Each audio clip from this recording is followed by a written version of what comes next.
গরম থেকে এসে এইভাবে ঠান্ডা ঠান্ডা আমের জুস খেলে অনেক ভালো লাগে। আসসালামু আলাইকুম, আপনারা সবাই কেমন আছেন? রিনা আক্তার কুকিং চ্যানেলে আপনাদের সকলকে স্বাগত। একটা নতুন ভিডিও নিয়ে চলে এলাম, আশা করি দেখতে থাকবেন, আপনাদের ভালো লাগবে। তো আমি কিভাবে আমের জুস বানাই সেটাই আমি আজকে আপনাদের সঙ্গে শেয়ার করব। প্রথমে আমি কিছু পরিমাণ আম নিয়ে নিয়েছি, এগুলোকে ধুয়ে পরিষ্কার করে নিয়েছি। এরপর আমি একটা ছুরির সাহায্যে খোসাগুলোকে সুন্দর করে ছাড়িয়ে নিব। তো খোসাগুলো ছাড়ানো হয়ে গেলে এরপর আমি আমগুলোকে সুন্দর করে ধুয়ে আমগুলোকে পিস পিস করে কেটে নিব। এইভাবে আমের জুস খেতে কে কে পছন্দ করেন অবশ্যই আমাকে কমেন্ট করে বলবেন। তো এইভাবে আমের জুস আমার কাছে অনেক ভালো লাগে, আমার বাসার সকলেই অনেক পছন্দ করে। তো দোকানের আমের জুসের থেকে এই আমের জুসটা অনেক ভালো। আর রোদ্রের থেকে যখন এসে এক গ্লাস আমের জুস খাওয়া যায় তখন শরীরটা এমনিতেই ঠান্ডা হয়ে যায়।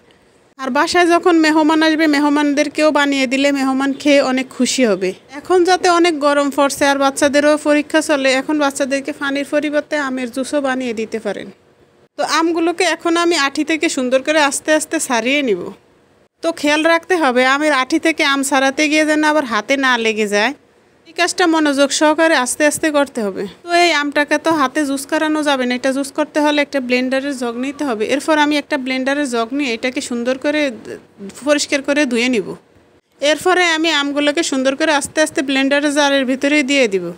এর ভিতরে আমগুলোকে দিয়ে দিব পরিমাণ মতো চিনি দিয়ে এটাকে সুন্দর করে ঢাকনা বন্ধ করে আমি ব্লেন্ড করে নিব। তো পানি না দেওয়াতে এটা ব্লেন্ড হচ্ছে না, এখন আমি এটার ঢাকনাটা খুলে এটার ভিতরে দিয়ে দিব আবার পরিমাণ মতো পানি। তো আমি যতই চেষ্টা করলাম ব্লেন্ড হচ্ছে না, এরপর আমি এর ভিতরে পানি দিয়ে এর ভিতরে সব কিছু দিয়ে সুন্দর করে আমি এটাকে ব্লেন্ড করে নিব। তো আমি এর ভিতরে চিনির পরিমাণটা একটু কমই দিব, বেশি চিনি দিলে খেতে ভালো লাগবে না, বেশি মিষ্টি হয়ে যাবে। যদি বৃদ্ধ বাবা মা বা শ্বশুর শাশুড়ি থাকে তাদেরকে যদি এইভাবে জুস বানিয়ে খাওয়ানো যায় তারা অনেক খুশি হবে, আর তারা সবার কাছে অনেক প্রশংসা করবে। আপনার কাছ থেকে আর কখনোই ওরা যেতেই চাবে না, আপনারই প্রশংসা করবে, আপনারই গুণগান গাবে। তো কিছু কিছু সময় এইভাবে জুস বানিয়ে খাওয়াইও মানুষের মন জয় করা যায়, মানুষের কাছে প্রশংসিত হওয়া যায়, মানুষের কাছে আপন হওয়া যায়। কিছু সময় শাশুড়ি কিন্তু বউকে দেখতে পারে না, তো এই জুসটা যদি বানিয়ে খাওয়ান যায় শাশুড়ি কিন্তু বউকে অনেক আদর করবে, অনেক দেখতে পারবে, অনেক প্রশংসা করবে। তো এইটা এক জার হয়ে গেছে, এখন আমি এর ভিতরে দিয়ে দিব পরিমাণ মতো আরও ঠান্ডা পানি দিয়ে এটাকে আমি সুন্দর করে আবার গুলিয়ে নিব। তো এটাকে ভালো করে ব্লেন্ড করতে হবে, ভালো করে ব্লেন্ড না করলে এটা গুলানো হবে না। এরপর আমি এটাকে সুন্দর করে একটা গ্লাসের ভিতরে ঢেলে নিব। এই জুসটা দেখতে যেমন সুন্দর হয়েছে খেতেও অত্যন্ত সুস্বাদু হবে।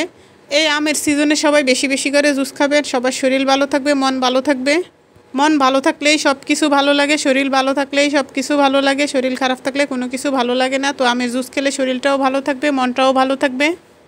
তো আশা করি আজকের ভিডিওটা আপনাদের সকলেরই ভালো লেগেছে। ভিডিওটা ভালো লাগলে প্লিজ লাইক করবেন, কমেন্ট করবেন, বন্ধুদের মাঝে শেয়ার করবেন, আমার চ্যানেলটাকে সাবস্ক্রাইব করে দিবেন। আপনাদের সকলকে অসংখ্য ধন্যবাদ। আজকের মতো বিদায় নিলাম, আল্লাহ হাফেজ।